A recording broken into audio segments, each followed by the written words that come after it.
السلام علیکم معزز خواتین و حضرات، میں ہوں نادر علی۔ دین سے پائی ہمیشہ دنیا کی شہرت، سنایا پیغام رب جلیل، بہت ہی پائے کے عالم ہیں آپ مولانا طارق جمیل۔ السلام علیکم ورحمۃ اللہ۔ وعلیکم السلام ورحمۃ اللہ وبرکاتہ۔ جناب علی، اللہ کا شکر ہے جی۔ سب سے پہلے بہت بہت شکریہ کہ آپ نے اس ناچیز کو ٹائم دیا، اور آپ کی صحت مجھے اچھی لگ رہی ہے، الحمدللہ لگ رہی ہے۔ کیسی ہے آپ؟ کیسے؟ ٹھیک ٹھاک؟ شکر ہے اللہ کا۔ سر کے درد کا بتائیے گا مولانا، چل رہا ہے، گزر رہی ہے یا چل رہی ہے؟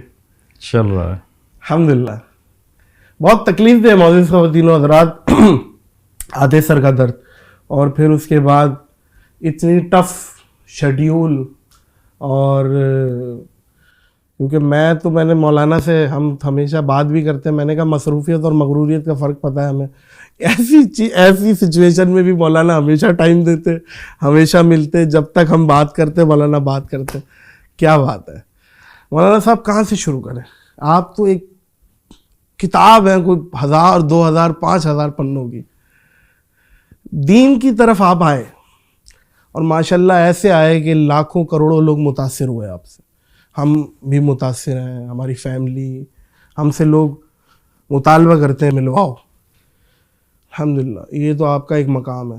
آپ دین کی طرف آئے پہلی دفعہ، وہ تو آپ نے بیانات میں بتایا ہے، تو آئز بریکنگ مومنٹ جو آپ کو لگتا ہے کہ وہ تو ایک دوست آپ کو تبلیغ میں کھینچ کے لے گیا تھا 3 دن، ایک تو وہ بتایا آپ نے، اس کے بعد ہی بنا ہے مومنٹ کہ آپ آگے پھر داڑھی رکھنے کا کب سوچا، اور امامہ شریف کا کب سوچا کہ بھائی میں امامہ سجاؤں گا؟ یہ تھوڑا سا بتائیں جی۔ بسم اللہ الرحمن الرحیم، الصلاۃ والسلام علی رسولہ الکریم وعلی آلہ وصحبہ اجمعین۔ ہمارا ایک سفر تھا، جب میں نے 3 دن سے 3 چلے کر دیے، سارا آل آف سڈن تھا، تو ایک 3 دن کے دوران ایک حدیث سنی کہ جب کوئی غافل آدمی مرتا ہے تو اس کے پاس جہنم کے فرشتے آتے ہیں، اللہ، اور اس کی بہت خوفناک پٹائی ہوتی ہے، اور اسے کہا جاتا ہے اے بدبخت، روح جو بدبخت جسم میں تھی باہر نکلو اور جہنم کے لیے تیار ہو جاؤ۔ اور جب کوئی نیک بخت آدمی مرتا ہے تو اس کے لیے جنت کے فرشتے آتے ہیں، اور وہ اس کو دباتے ہیں تاکہ مرنے کی تکلیف نہ ہو، اور ملک الموت کہتا ہے کہ اے نیک روح جو نیک جسم میں تھی باہر آؤ، تیرا رب تجھ پہ راضی ہے اور جنت تیرے لیے تیار ہے۔ اچھا، یہ وہی اسی وقت سنا دیتے، ملک الموت ہی سنا دیتے؟ ایک محفل، تیسرا دن تھا میرا، اور میں نے اگلے دن واپس آنا تھا۔ میرا 3 دن کا ہی پروگرام تھا، تو ہمارے امیر صاحب سے بیان کر رہے تھے، تو اس بیان میں انہوں نے یہ حدیث لوگوں کو سنائی۔ تو اللہ نے میرے دل میں ڈالا کہ اگر میں اب مر جاؤں تو میرے پاس کون سے فرشتے آئیں گے؟ تو مجھے اندر سے آواز آئی کہ جہنم کے فرشتے آئیں گے۔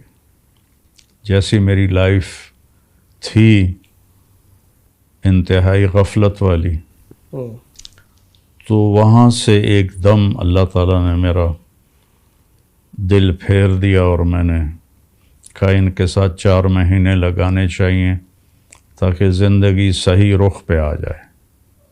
یہ حدیث ٹرننگ پوائنٹ بنی آگے بڑھنے کا۔ اور اس کے بعد فوراً آپ نے داڑھی کا ارادہ کر لیا، نیت کر لی؟ ہاں، وہ داڑھی کا ارادہ ایسے ہوا کہ جمعہ کا دن تھا، ہم ایک گاؤں میں تھے، تو میں گیا شیو کرانے، تو آگے نائی کے پاس ایک آدمی پہلے بیٹھا ہوا تھا، میں واپس آ گیا، پھر دوبارہ گیا شیو کرانے، پھر ایک اور بیٹھا ہوا تھا، میں پھر واپس آ گیا، پھر تیسری دفعہ گیا شیو کرانے، پھر ایک آدمی پہلے سے بیٹھا تھا. تو مجھے اللہ کی طرف سے یہ خیال آیا کہ شاید اللہ چاہتا ہے تو شیو نہ کرا، بھائی واہ داڑھی رکھ لے. تو اس طرح میں نے داڑھی رکھ لی. بھائی واہ واہ، خوش رہے بھائی، وہ نائی بھی خوش رہے جس نے کسٹمر بٹھا کے رکھے. کاش ہمارے کو بھی کوئی ایسا نائی ملے. اب اللہ استقامت دے، دعا کرے ہمارے لیے. آمین. اللہ تبارک و تعالیٰ کہتا ہے میرے خزانوں میں سب سے قیمتی چیز ہدایت ہے. ایسے تو نہیں ملے گی. ماں بھی تب دودھ پلا دیے جب بچہ روتا ہے، تو طلب کرنے سے ملے گی. کیا بات ہے. اور امامہ شریف کا بھی پھر داڑھی رکھنے کے بعد؟ پھر امامہ جب میں تعلیم سے فارغ ہو گیا پھر میں نے امامہ باندھنا شروع کیا. صحیح ہے، ماشاء اللہ. پہلے ٹوپی ہوتی تھی. دورہ حدیث جب آپ نے؟ جی دورہ حدیث کے بعد سال لگانے کے بعد جب میں نے اپنے آپ کو وقف کیا تو پھر میں نے امامہ باندھنا شروع کیا.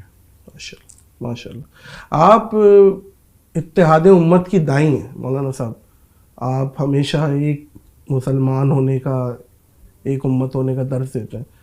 ہم نے پیچھے دیکھا ماضی میں کہ مولانا خادم رضوی صاحب کے جنازے میں بھی، جنازے میں تو نہیں، ان کے جو قبر پہ آپ کی حاضری ہوئی تھی، تو آپ کو بلایا تھا یا آپ خود جا کے گڈ جسچر کے طور پہ آپ چلے گئے تھے آگے بڑھ کے؟ نہیں، میں اس کی خود کیا گیا. کارگزاری ہے؟ خود گیا تھا. خود گئے تھے؟ خود کسی کو نہیں پتا؟ مطلب ان میں سے کسی کو نہیں پتا تھا وہاں کے بندوں کو کہ آپ آ رہے ہیں؟ ہاں.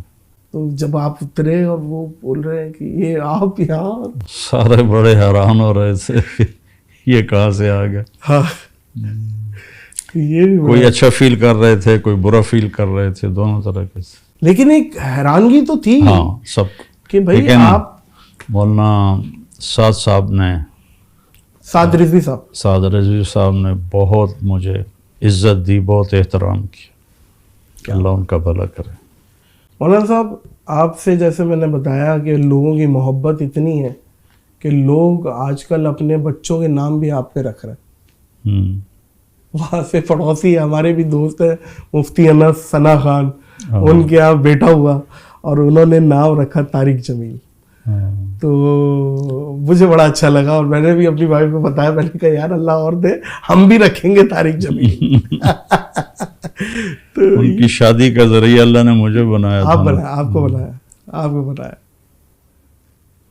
اس کی توبہ بھی اسی طرح اللہ نے مجھے، توبہ کی توفیق تو اللہ دیتا ہے، ذریعہ جس کو بنا لے اس کی خوش قسمتی ہوتی ہے. نہیں ماشاء اللہ بہت ایڈمائر کرتے ہیں. تو وہ جب آپ کو بتایا تو آپ کی کوئی مبارکباد آپ نے دی یا بولا کہ بھائی؟ نہیں، میں نے تو اس سے پوچھا کہ میں آپ کے نام پر اس کا نام رکھ دوں. میں نے کہا ضرور رکھو، میرے لیے خوشی کی بات. اچھا مجھے ایک چیز یاد ہے، شاید آپ کو یاد ہو یا نہ ہو. آپ نے مجھے کہا تھا کہ عامر خان نے مجھے بتایا کہ سلمان خان کے بھی گھر میں بیان چلتے ہیں. یاد ہے مولانا؟ عامر خان نہیں، وہ ایک ہمارے دوست ہیں، یہاں لاہور میں ہوتے ہیں، تو ان کا انڈیا میں بھی کاروبار ہے. تو وہ مجھے ایک دفعہ ملے تو انہوں نے بتایا کہ میں اپنے پارٹنر جو وہاں ممبئی میں ہے، وہ اس کے پاس ٹھہرا ہوا تھا، تو اس نے کہا میں سلمان خان سے تمہیں ملاتا ہوں. تو کس کو کہا؟ ان کے پارٹنر نے میرے دوست کو کہا صحیح، کہ آپ کو سلمان خان سے میں ملاتا ہوں. صحیح ہے. تو وہ مجھے لے گیا، تو اس نے سلمان خان سے کہا کہ یہ پاکستان سے آئے ہیں. تو اس نے فوراً پوچھا کہ آپ مولانا طارق جمیل کو جانتے ہیں؟ تو میرے دوست نے کہا کہ آپ کو ان کا کیسے پتہ ہے؟ تو اس نے ان کو اٹھایا اور پیچھے ریک تھا کہ دیکھو یہ سارا ان کی سی ڈی سے بھرا ہوا ہے. یہ مجھے بتایا تھا، ایسا ہی 2018 میں. ان کی بہنیں تو باقاعدہ سنتی ہیں، ان کے گھر میں چلتے ہیں. اور آپ نے ایک پیغام بھی دیا تھا، شعیب اختر نے جب آپ کو بتایا تھا کہ سلمان خان اپنے گھر میں نوکر بن کے رہتا ہے اپنے ماں باپ کے سامنے، تو آپ نے ایک پیغام بھی دیا تھا. وہ پیغام بھی وہاں تک پہنچا. جی ہاں. فین فالوئنگ آپ کی تو ماشاءاللہ آپ کو بھی پتا ہے، ہمیں بھی پتا ہے، دنیا کو. کوئی ایسا کریزی فین جو آپ کو یاد رہ گیا ہو، کہ بھائی یہ کون ہے یار, یہ کوئی ایسا موومنٹ, کوئی کریزی فین بہت زیادہ ہے. کوئی ان میں سے ایک بتائے نا, کوئی جو یاد رہ گیا ہو. ہر جگہ ہی ملتے ہیں تو کیا بتاؤں. نہیں ایک تو ہوتا ہے نا ملنے آنے سے, نہیں بالکل پاگلوں کی طرح روئے جا رہے ہیں اور گاڑی کے ساتھ ساتھ بھاگ رہے ہیں اور شیشے کو چوم رہے ہیں, بس اس طرح کے روز ہی واقعات ہوتے ہیں. شیشے کو چومنا, یہ بھی عقیدت ہے, ایک محبت ہے ان کی طرف سے, ظاہر ہے کہ ہمیں دیکھ کے تو لوگ ہنسنے لگ جاتے ہیں.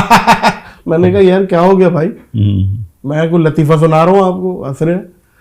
اچھا کامیڈی میں بھی آپ کیونکہ ایک مزاج رکھتے ہیں, جیسے میں نے کہا تھا آپ کے اندر ایک ہرس ہے ٹائمنگ کامیڈی کی, جب آپ موڈ میں ہوتے ہیں تو بڑی اچھی کرتے ہیں. تو کامیڈین کون پسند ہے آپ کو جو ہمارے پاکستان میں کامیڈین رہے ہیں؟ جیسے امان اللہ صاحب تھے, عمر شریف صاحب تھے, معین اختر صاحب تھے. تو میں ان کو دیکھا ہی نہیں تو میں ان کو کیا کبھی بھی نہیں. نہیں بس نہیں ملاقاتیں ہوئی ہیں سب سے, اور ماشاءاللہ سارے ہی بڑے معتقد تھے. ہاں بالکل ایسے ہی. آپ کے ٹائم پہ جیسے وہ ایک رنگیلا صاحب تھے, ایک واقعہ بھی سنایا تھا ہمارے دور میں تھے رنگیلا, منور ظریف, وہ بھی بلائیں تھی جی اپنے ٹائم کی. لہری صاحب یہ بہت بڑے کامیڈین تھے. ان کے فین آپ کو بولا جائے؟ اس زمانے میں تو ہم ان کے بڑے فین تھے, بہت اچھے کامیڈین تھے. منور ظریف کا بھائی ظریف تھا, وہ بہت ہی زیادہ اچھا کامیڈین تھا. پھر ایک خلیفہ نذیر تھا, سارے اچھے کامیڈین تھے.